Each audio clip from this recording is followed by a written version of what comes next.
Dios les bendiga, Iglesia de Betel. Les saludo con la paz de Dios. También a todos nuestros amigos que nos ven a través de esta transmisión. Buenos días y espero que se encuentren todos bien ahí en sus hogares, en sus casas. Continuamos más bien con nuestra semana de la expiación, muerte y resurrección de nuestro Señor Jesucristo. Pero hoy en especial es un día muy importante. Hoy es un día increíble. Porque el día de hoy no solamente es una conmemoración. El día de hoy, hace mucho tiempo, hubo una persona increíble que venció la muerte y venció el pecado, venció este mundo. ¿Sabes? Yo no sé en qué creas. Yo no sé si tú, amigo que nos estás viendo, en qué creas, si crees que hay muerte o no, o si crees que hay vida o no, pero Cristo lo dejó demostrado, que sí hay vida después de la muerte. Y una vida eterna que Él pudo darnos después de que Él venció esa cruz, después de que Él venció todo ese castigo que tuvo que pasar por ti y por mí, por amor. Hoy nos muestra que este mundo queda derrotado, que no hay pecado que no pueda ser vencido a través de la sangre de Cristo. Y te quiero invitar a que abras la Biblia y en tu hogar, el Evangelio de Marcos. Marcos capítulo 16, versículos 5 y 6. Dice: y cuando entraron al sepulcro vieron a un joven sentado al lado derecho, cubierto de una larga ropa blanca, y se espantaron. Mas él les dijo: no os asustéis, buscáis a Jesús el Nazareno, el que fue crucificado, ha resucitado, no está aquí. Ahí en tu hogar, yo no sé si cuando tú leas esto, mi corazón se rebosó cuando leí la parte que dice: ha resucitado, ya no está aquí. No sé, yo te invito a que des un gloria a Dios ahí en tu hogar, a que junto a tu familia hoy dispongas tu corazón a alabar a Dios, a reconocer que Cristo verdaderamente resucitó y vive. Nuestro Dios es un Dios vivo, por eso lo alabamos y le bendecimos.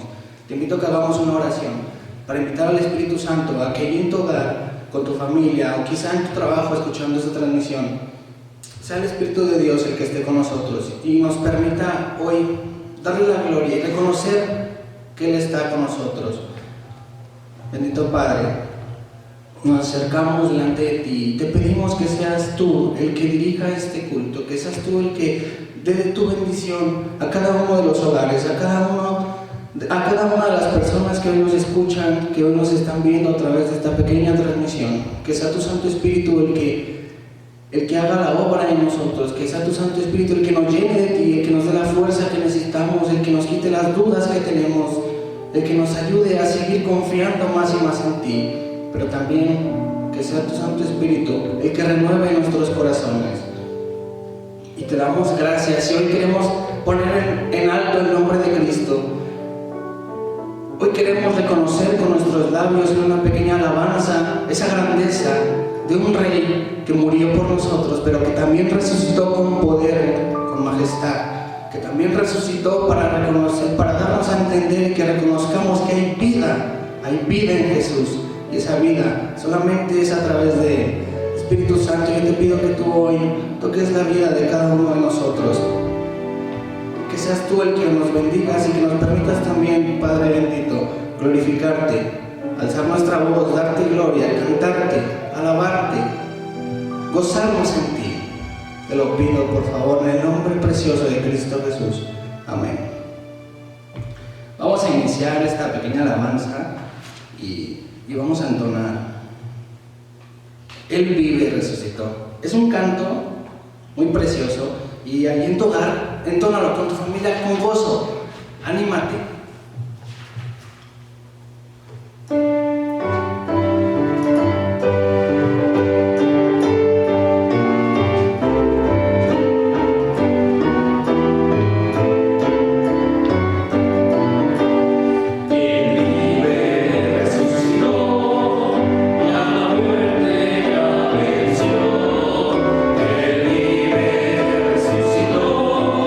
Al sepulcro destrozó.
hoy sea un día en el que nosotros nos debemos de gozar, ¿sabes?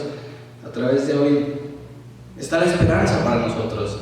Entonces cántale a Cristo y reconócelo con tu voz. Que se alegre tu corazón de alabarle, de bendecirle. Continuamos cantando Excelso Dor Consolador.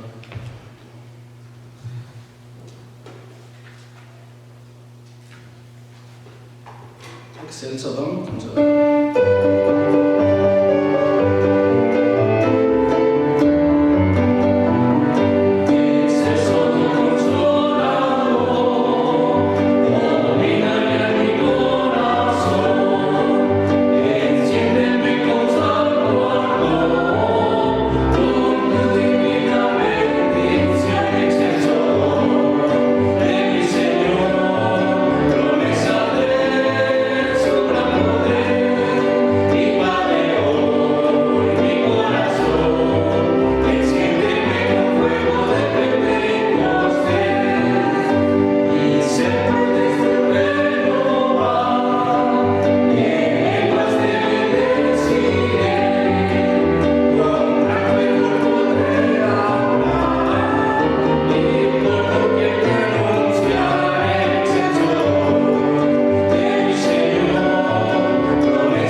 Dice la palabra de Dios, 1 Corintios 15:14, y si Cristo no resucitó, vana es entonces nuestra predicación, vana es también nuestra fe. Pero como Cristo resucitó, entonces no es vana nuestra predicación, ni no es vana nuestra fe. Te quiero invitar a que sigamos adorando a Dios y cantándole. Vamos a entonar, a cantar más bien ahí en tu hogar. Resucitó la nueva edad.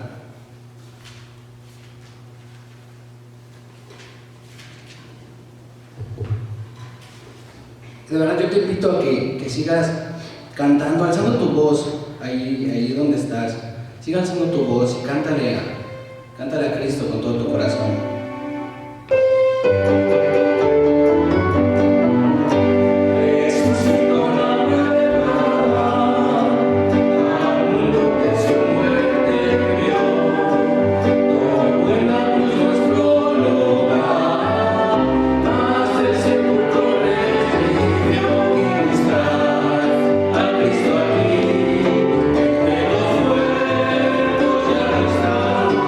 No le lloré.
Yo creo que hagamos una oración juntos, una oración de gratitud, de adoración a Cristo.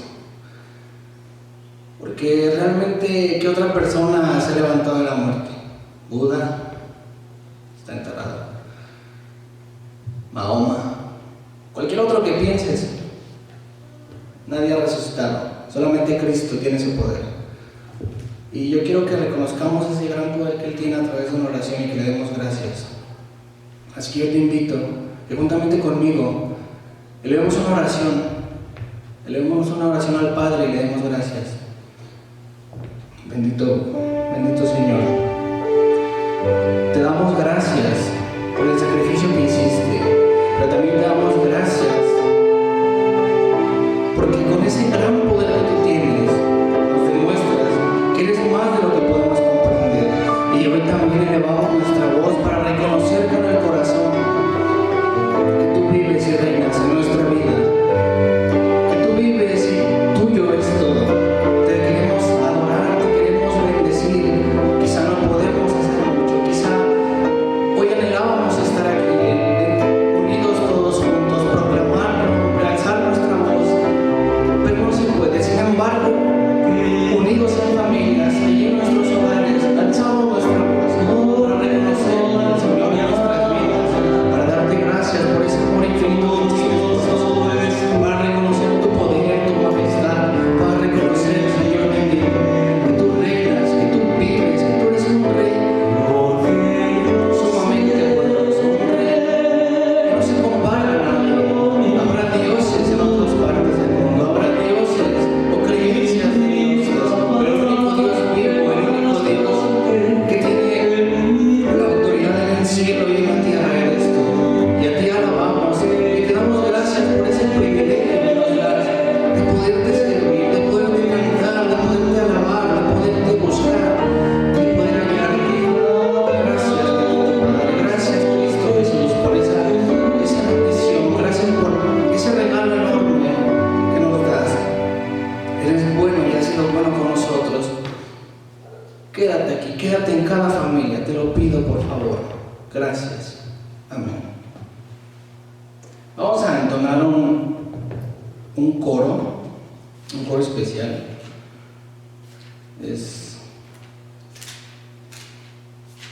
Se llama, a la letra dice, ¿y si vivimos?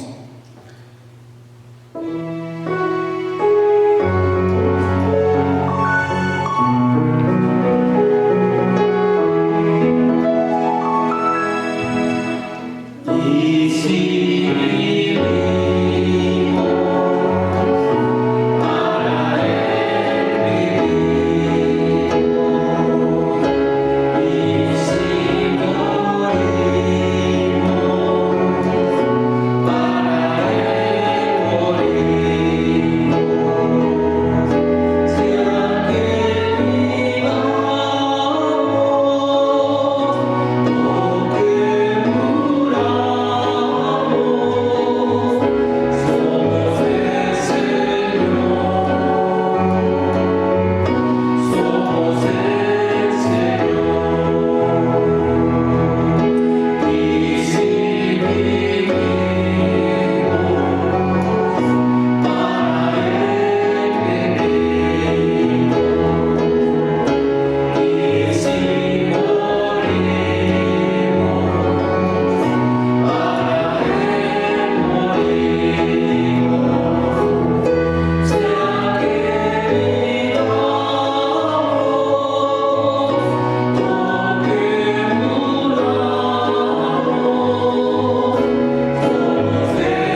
vivir por Cristo, pero también tener la fe que si morimos somos de Él.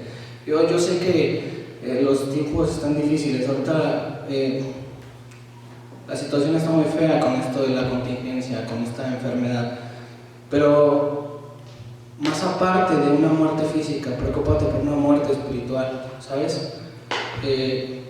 Incluso tú, mi hermano, quizá ahorita tu enfermedad no es una gripa, quizá tu enfermedad es duda en el corazón. No dudes de que Cristo está contigo, que no haya duda en ti, que no haya ese miedo de qué va a pasar. Dice que si Él alimenta a las aves del cielo, ¿no valemos más nosotros? No te preocupes, Cristo está contigo, Cristo está con nosotros. Yo quiero hacer una oración contigo y quiero que juntos elevemos una oración al Padre también por nuestras necesidades. Ciertamente hay muchos que están padeciendo, hay muchos que quizás ya no tienen trabajo, no tienen quizá un plato de comida en la mesa. Y oremos por esas personas, oremos por aquellos hermanos que están quizá contagiados, oremos por todos aquellos que se encuentran con dudas en el corazón. Oremos por todos nosotros, para que si Cristo resucitó, podamos vivir juntamente con Él, porque no resucitó en vano, resucitó por nosotros, para darnos esa vida que Él nos prometió. Entonces vamos a hacer una oración por nuestras necesidades, por nosotros,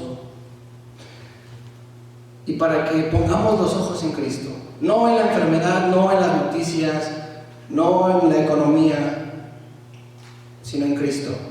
Ahí está el refugio, ahí está la solución y la salvación a todo.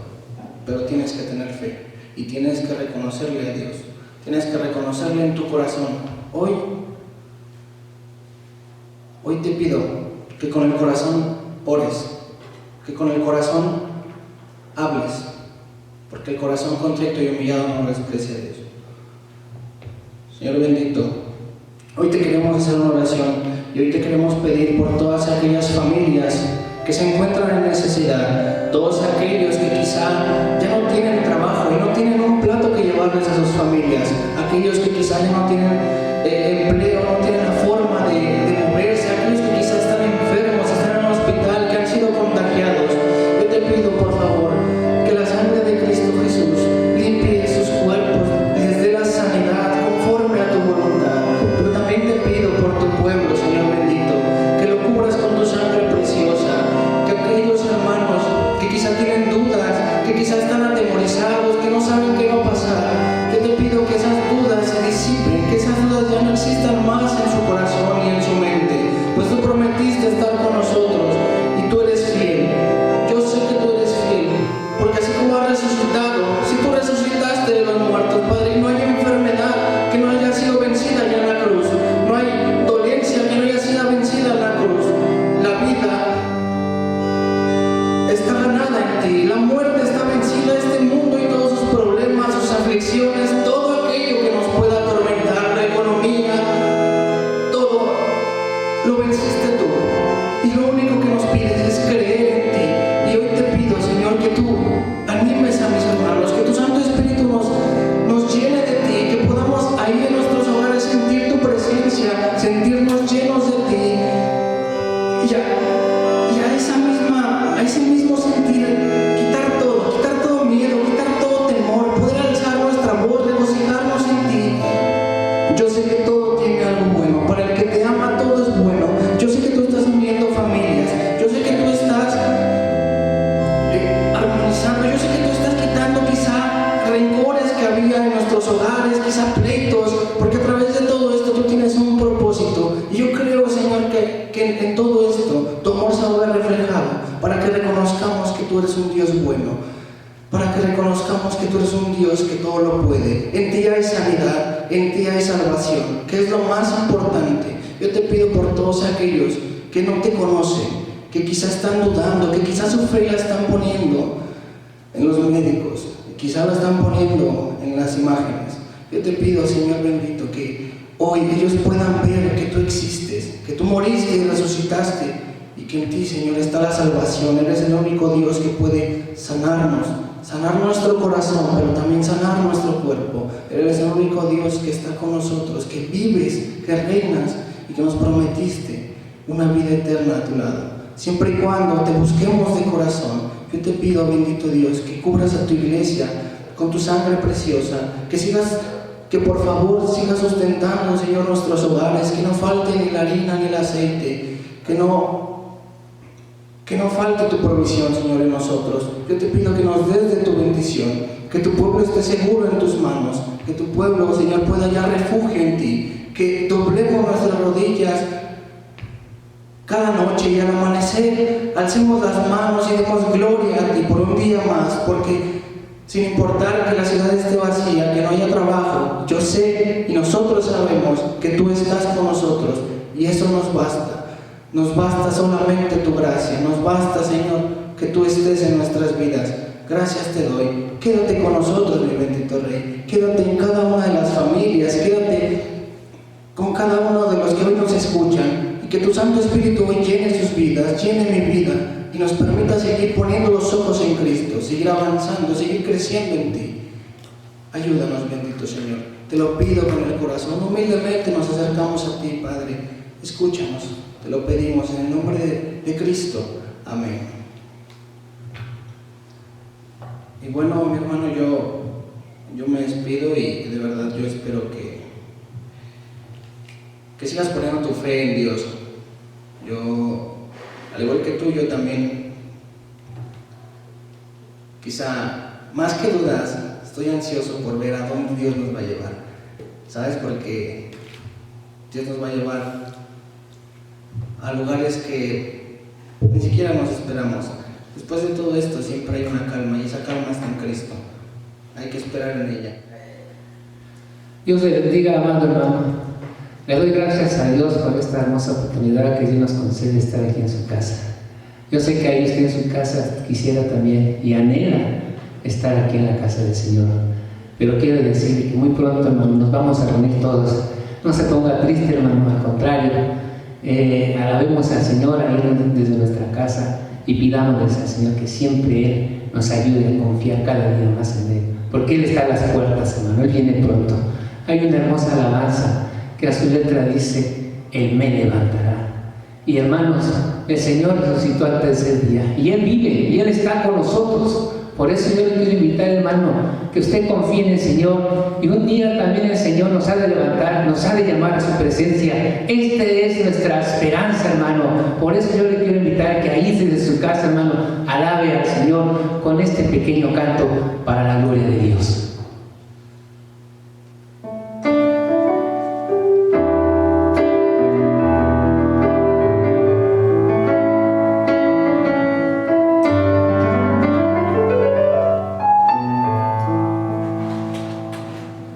Él me levantará,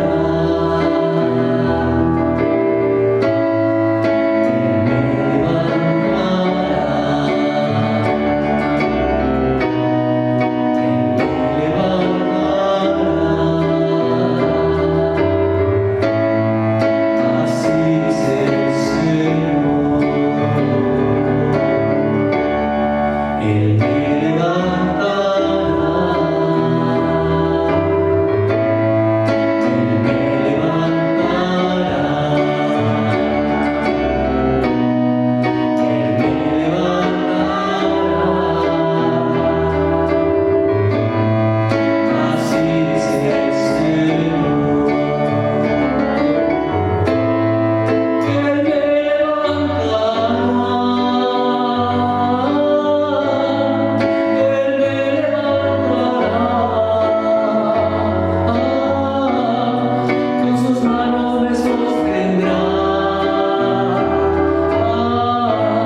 Yo quisiera invitarles a que hagamos una última oración, rogándole a Dios que el Señor bendiga la vida de mi hermano Daniel, que ha de tomar en estos momentos este momento especial de la palabra del Señor. Ayúdenme a orar, hermano, ahí de su lugar. Dios le bendiga, hermano. Bendito sea tu nombre, Señor. En tus manos ponemos la exposición de tu palabra. Bendice, Señor, la vida de mi hermano Daniel. Te ruego que uses su vida con poder, Señor, que seas con él, que tomes en tus manos preciosas. Gracias te doy, Señor, por estos momentos tan especiales, por este privilegio que nos has concedido, Señor, de alabar tu santo y bendito nombre. Te lo rogamos en el nombre precioso de Jesús. Amén. Dios les bendiga, hermanos. Es un placer, como todos los días en los que Dios me permite compartir su palabra, poder estar con ustedes este día a través de sus pantallas. Este día celebramos, como bien se mencionó en la alabanza, el Domingo de Resurrección, el día en el que nuestro Señor Jesús venció a la muerte. Y en este día vamos a ver como escuela dominical un tema que lo llamé ¿de qué sirve un Mesías muerto? Le invito a que en su casa abra la palabra de Dios en 1 Corintios, capítulo 15, versos 13 al 19. Si gusta buscarlo en su Biblia, yo le voy a dar lectura y aparecerá en su pantalla en la Nueva Versión Internacional. La palabra de Dios dice así: si no hay resurrección, entonces ni siquiera Cristo ha resucitado. Y si Cristo no ha resucitado, nuestra predicación no sirve para nada, como tampoco la fe de ustedes. Aún más, resultaríamos falsos testigos de Dios por haber testificado que Dios resucitó a Cristo, lo cual no habría sucedido si en verdad los muertos no resucitan. Porque si los muertos no resucitan, tampoco Cristo ha resucitado. Y si Cristo no ha resucitado, la fe de ustedes es ilusoria y todavía están en sus pecados. En este caso, también están perdidos los que murieron en Cristo. Si la esperanza que tenemos en Cristo fuera solo para esta vida, seríamos los más desdichados de todos los mortales. Todo el capítulo 15 de 1 Corintios, así como otros capítulos de la Biblia, hablan sobre la veracidad de la resurrección de Jesús.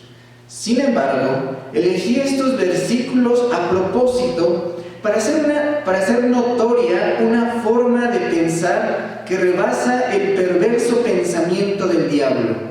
Me refiero al ateísmo.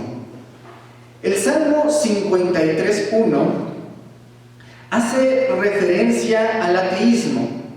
Dice el necio en su corazón: no hay Dios. En consecuencia, el hombre se corrompió al grado de no haber ni un solo justo en la tierra. En la actualidad contemplamos un mundo plagado de este pensamiento y por lo tanto lleno de violencia, corrupción, asesinatos, robos, chismes, pleitos, etc. De hecho, los escultores se dedican mucho a hacer obras en contra de la violencia. Todo por decir en su corazón: no hay Dios. Y resulta sencillo este pensamiento porque es mejor no tener que rendir cuentas a nadie por sus acciones. Hay por lo menos dos tipos de ateísmo. El primero, el indiferente, y el segundo, el que quiere tener la razón. Ambos pensamientos niegan la existencia de Dios. Por un lado, el indiferente prefiere no debatir ni ser debatido. Simplemente no cree y no pretende convencer ni ser convencido. Por otro lado, el ateísmo que pretende tener la razón invierte tiempo y pensamiento para argumentar el por qué no cree en Dios y el por qué las personas que sí creen deberían vivir en Edad Media en pleno oscurantismo. Estos hombres ignoran provocativamente que muchos hombres de ciencia en realidad han creído en el Dios de la Biblia. Pablo escribe a los romanos en su capítulo 1, versos 19 al 21: porque lo que de Dios se conoce les es manifiesto, pues Dios se lo manifestó, porque las cosas invisibles de Él, su eterno poder y deidad, se hacen claramente visibles desde la creación del mundo, siendo entendidas por medio de las cosas hechas, de modo que no tienen excusa. Pues habiendo conocido a Dios, no le glorificaron como a Dios ni le dieron gracias, sino que se envanecieron en sus razonamientos y su necio corazón fue entenebrecido. Profesando ser sabios, se hicieron necios. Aunque el hombre ha conocido a Dios, y Dios mismo se ha revelado a sí mismo por medio de todas las cosas creadas, el hombre ha decidido no creer en Él. La existencia de Dios no ha sido el único motivo de debate entre cristianos y ateos, sino que el tema de la resurrección de Jesús ha sido uno de los puntos más criticados y objetados, poniendo el tema en el fragor de los debates. Y tienen mucha razón en poner la resurrección de Jesús al centro de la mesa, pues, así como se llama esta dominical, ¿de qué sirve un Mesías muerto? La respuesta es para nada.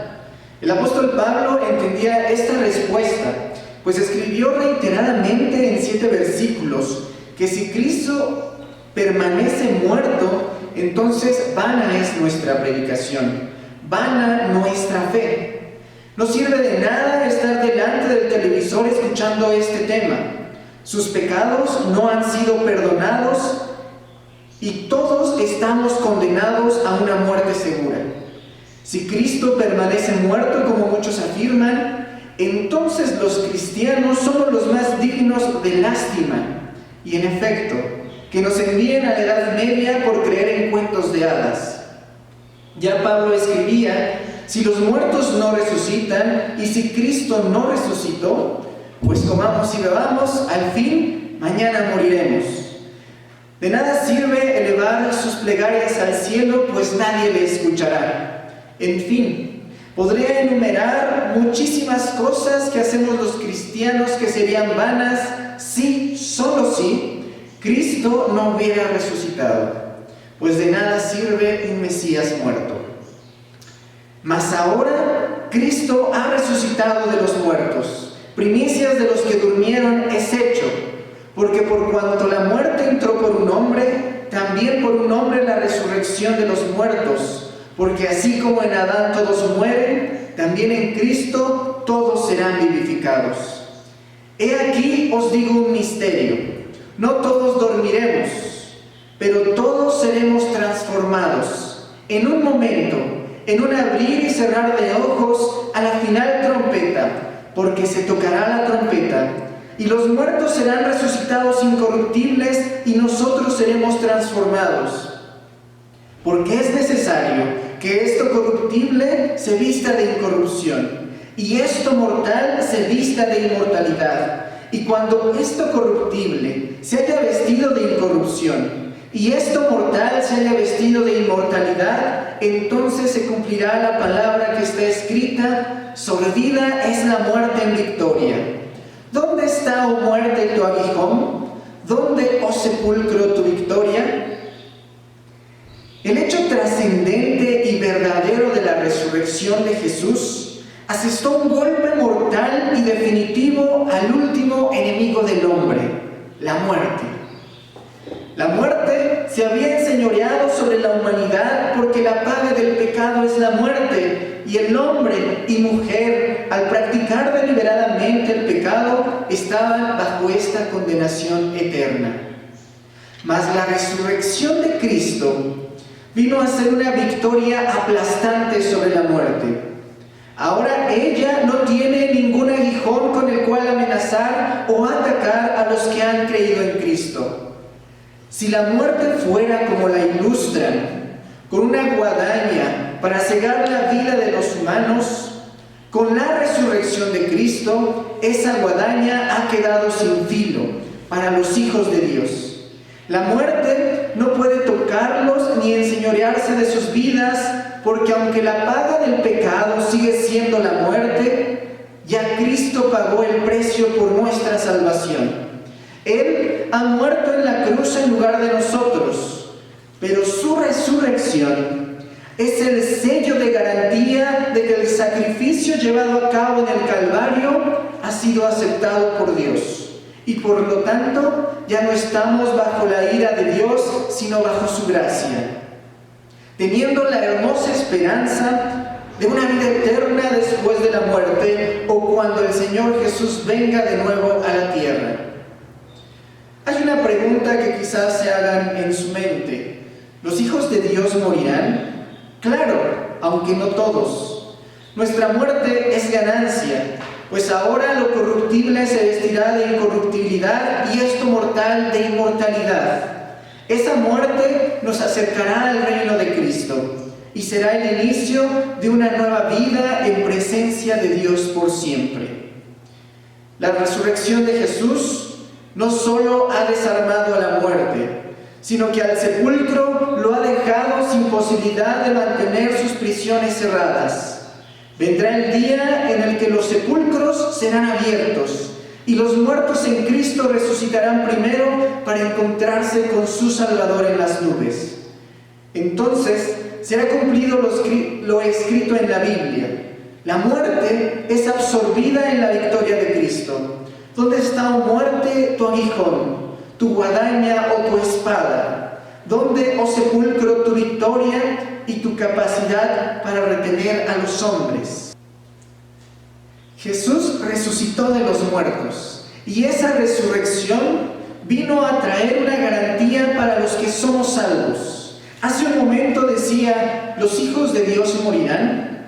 Y la realidad es que sí.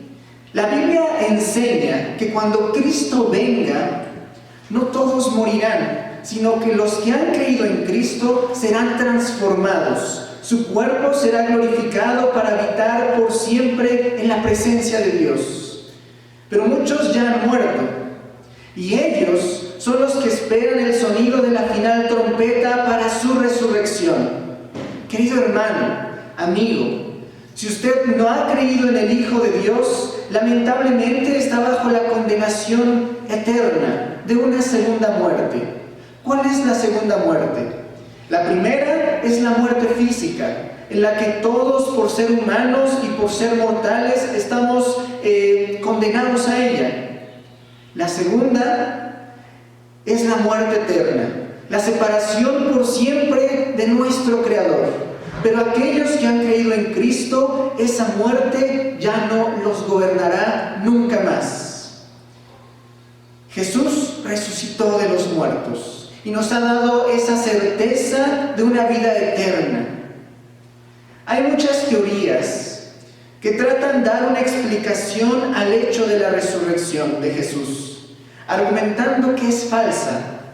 El día de hoy veremos algunas preguntas sobre la muerte, sepultura y resurrección de Jesús, y mencionaremos la teoría incrédula y, por supuesto, la respuesta bíblica.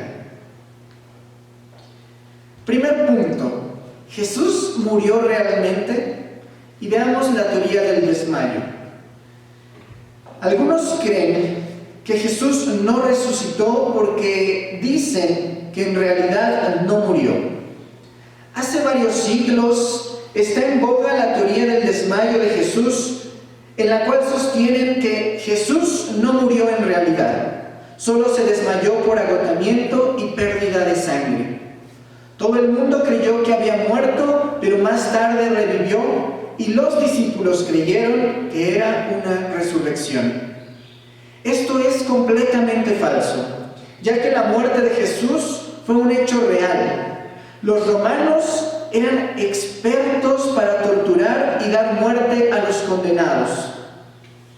Es bien sabido que el proceso que tuvo Jesús para llegar a la cruz fue pasar primeramente por 40 azotes, con un látigo llamado flagrum.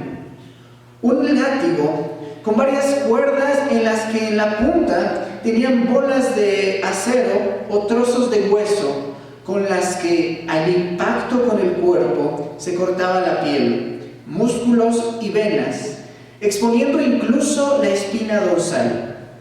Se sabe que muchos morían en este proceso aún antes de ser crucificados.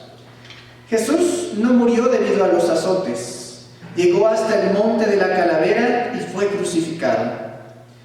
Antes de estos momentos tortuosos, Jesús les dijo a sus discípulos en Juan capítulo 10, verso 17 al 18: por eso me ama el Padre, porque yo pongo mi vida para volverla a tomar. Nadie me la quita, sino que yo de mí mismo la pongo. Tengo poder para ponerla y tengo poder para volverla a tomar. Este mandamiento recibí de mi Padre. Jesús mismo ofrendó su vida hasta la muerte para expiar los pecados de todos los que han creído en Él. Los 4 evangelios narran la muerte de Jesús por crucifixión. Uno de ellos narra que el gobernador romano Pilato se sorprendió que Jesús el Nazareno muriera tan pronto. Insisto al decir que aunque la cruz fue la herramienta para dar muerte a Jesús, fue Él mismo el que dio su vida, pues tiene poder para ponerla y para volverla a tomar. Aquel día era víspera de la Pascua, y los sacerdotes no querían que tres crucificados mancharan el paisaje de aquella fiesta tan celebrada. Así que solicitaron a Pilato que adelantaran la muerte de los crucificados y se les ordenó quebrarles las piernas. A Jesús no fue necesario hacer este método por 2 razones. Primero, estaba profetizado que ningún hueso del Mesías sería quebrado. En Salmos 34:20 dice: Él guarda todos sus huesos, ni uno de ellos será quebrado. Segundo, ya había muerto. El apóstol y evangelista Juan narra en su capítulo 19, del 32 al 34, diciendo: vinieron pues los soldados y quebraron las piernas al primero y asimismo al otro que había sido crucificado con él. Mas cuando llegaron a Jesús, como le vieron ya muerto, no le quebraron las piernas.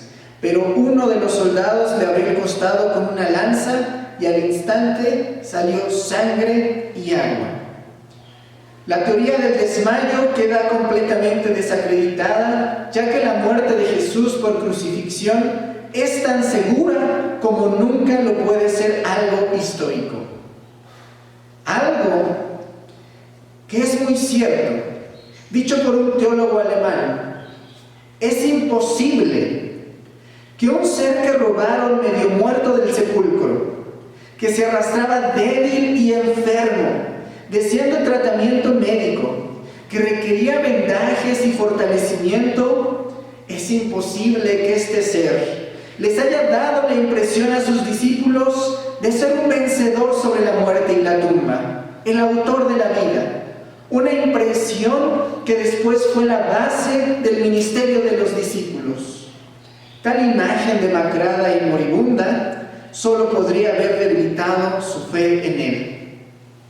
Si Cristo solo se hubiera desmayado y en consecuencia no hubiera resucitado, era imposible que ante tal imagen los discípulos cambiaran su tristeza en entusiasmo y su reverencia en adoración. Veamos el segundo punto: la tumba vacía. La teoría de la tumba equivocada y el cambio del lugar del cuerpo. De acuerdo a las costumbres judías de dar sepultura, al cuerpo de Jesús lo envolvieron en un lienzo con alrededor de 34 kilogramos de especies aromáticas. Se colocó el cuerpo en una sepultura labrada en roca sólida y en el único acceso se hizo rodar una piedra tan grande que era alrededor de 2.000 kilogramos. La tumba vacía es una evidencia innegable de la resurrección de Jesús. Sin embargo, hay muchos que quieren dar una respuesta razonable al argumento de la tumba vacía y anuncian 2 teorías entrelazadas. Primero veamos la teoría de la tumba equivocada. Según un erudito británico, da por sentado que dadas las circunstancias en las que se desarrollan los relatos bíblicos sobre la resurrección, es muy probable que la tumba a la que asistieron las mujeres era la incorrecta.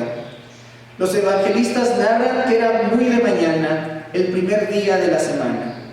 El erudito sostiene que al ser aún oscuro, se equivocaron de tumba y asustadas dieron aviso a los discípulos que la tumba estaba vacía. Sin embargo, al seguir leyendo la narrativa bíblica, nos dice que 2 de sus discípulos fueron de inmediato a la tumba y ratificaron que estaba vacía. No solo esas 6 personas se equivocaron, sino que aún la guardia romana que resguardó una tumba incorrecta.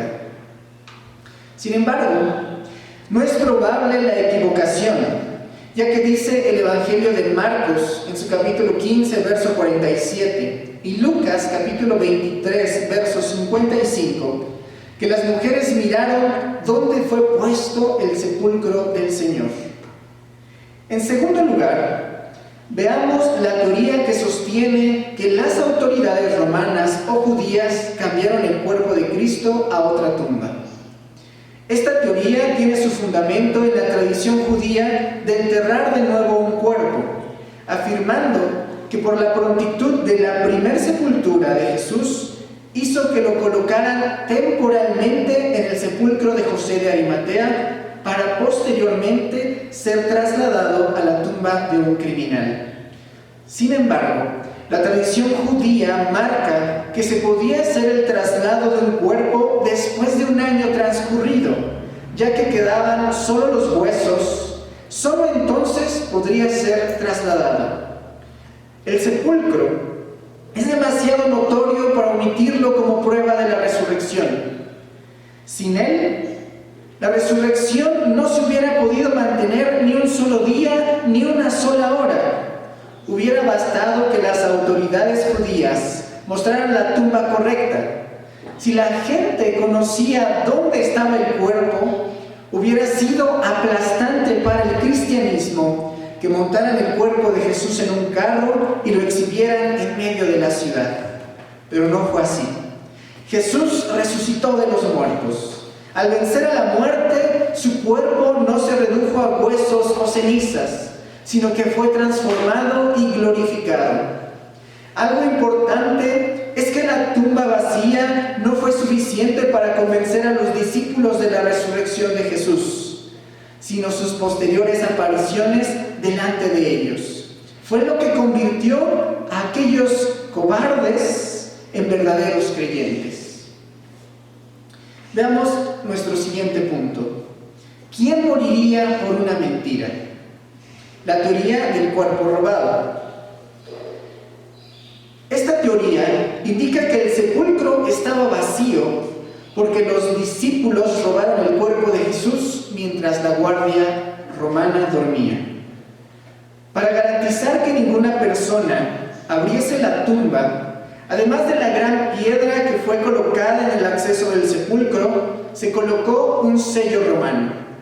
Cualquiera que rompiera dicho sello se hacía acreedor de la ira romana al ser condenado a una crucifixión de cabeza.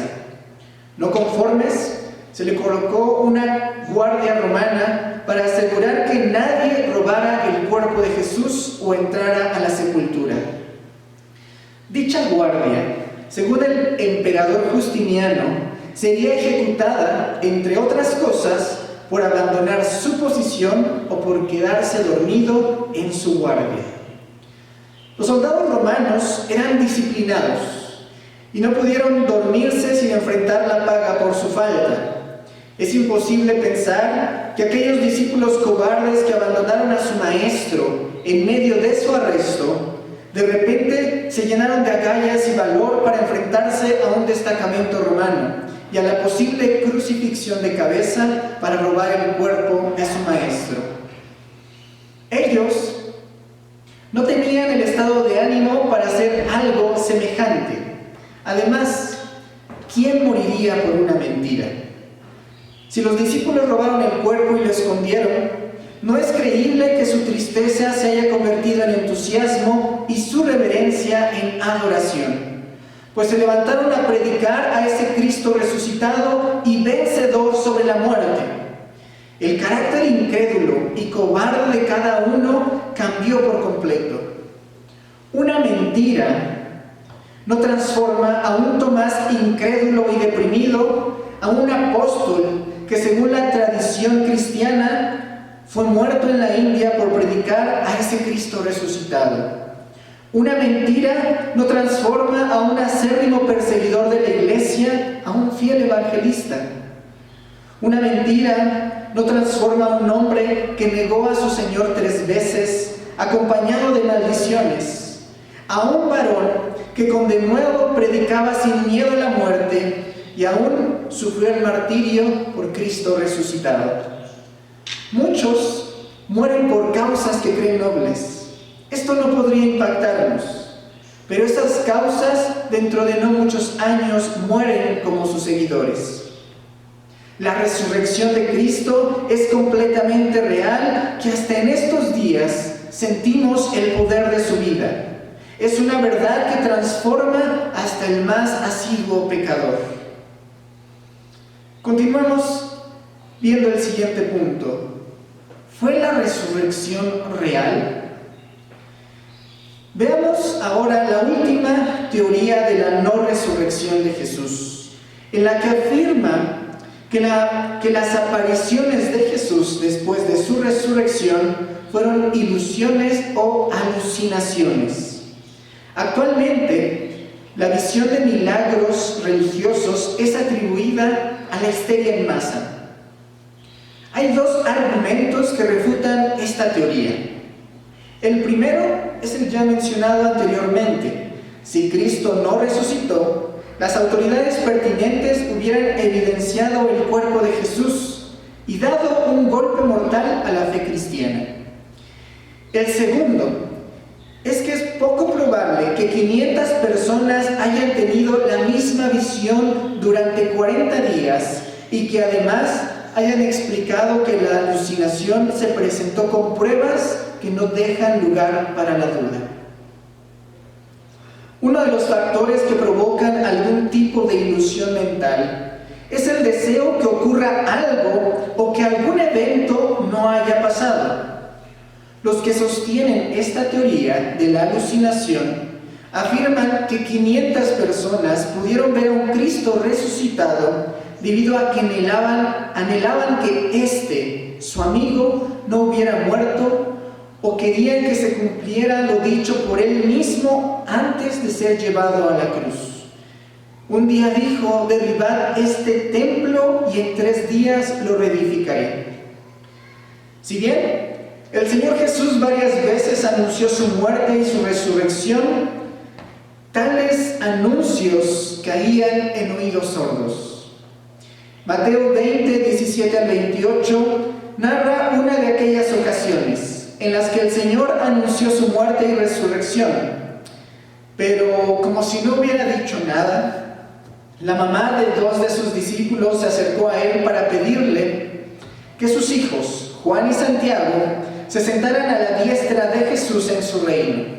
No sabían lo que pedían, pues Cristo les acababa de anunciar que era necesario que subiera a Jerusalén y que sufriera mucho en manos de pecadores. Todos esperaban que Jesús fuera el líder político y militar que libraría a Israel del yugo romano. No cabía en sus mentes el concepto de un Mesías sufriente, que pondría su vida para perdón de muchos.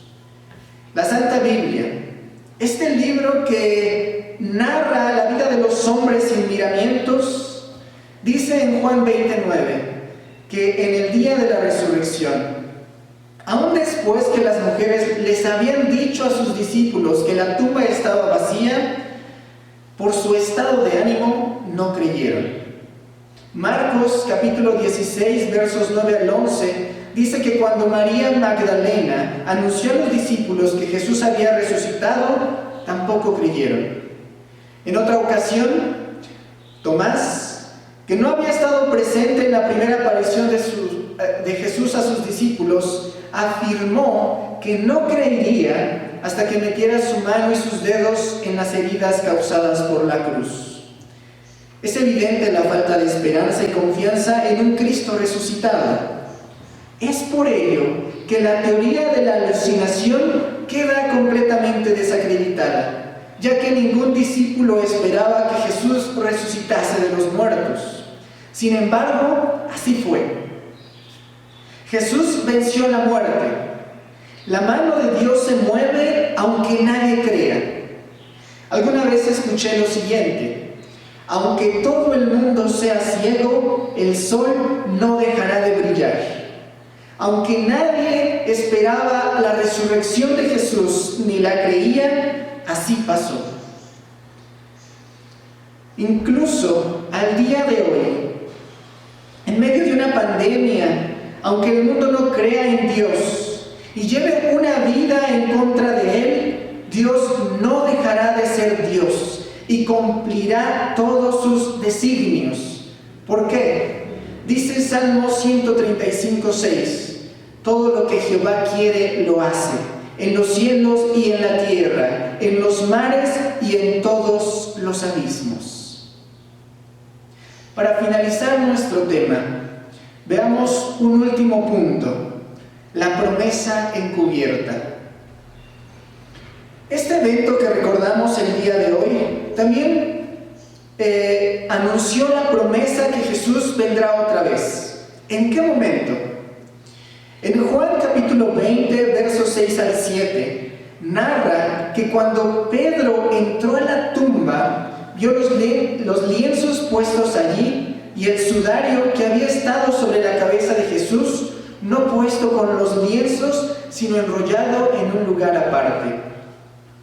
El sudario enrollado aparte es la promesa encubierta. ¿Por qué el Señor Jesús se tomaría la molestia de enrollar el sudario y ponerlo aparte? ¿No hubiera sido más sencillo dejar botados los lienzos y el sudario que cubrían su cuerpo hechos bola en algún lugar? El sudario enrollado es un detalle que Jesús dejó a sus discípulos para revelar su promesa.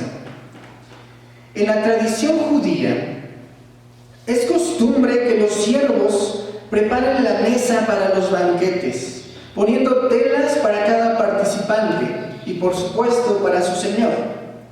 La costumbre indica que el siervo debe de estar fuera de la vista mientras dura la cena. ¿Cómo saber que podía entrar para recoger la mesa? Si el amo daba por concluido el banquete, tomaba la servilleta, limpiaba sus dedos y su barba, hacía bola la servilleta y la arrojaba al centro de la mesa.